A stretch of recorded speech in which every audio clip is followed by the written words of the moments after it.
Standard Time. At 12:23 p.m. Eastern Standard Time, Emergency Management reported heavy rain and flooding on Richmond Airfield Road near Stickoo Creek. Between 2.5 and 4.5 inches of rain have fallen. Additional rainfall amounts of 0.5 to 1 inch are possible in the warned area. Flash flooding is ongoing or expected to begin shortly. Hazard: flash flooding caused by thunderstorms. Source: Emergency Management reported. Impact: flash flooding of small creeks and streams, urban areas, as well as other poor drainage and low-lying areas.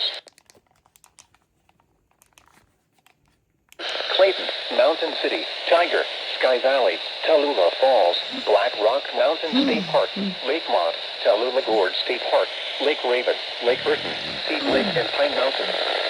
Turn around. Don't drown when encountering flooded roads.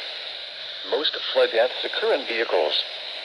Be aware of your surroundings and do not drive on flooded roads.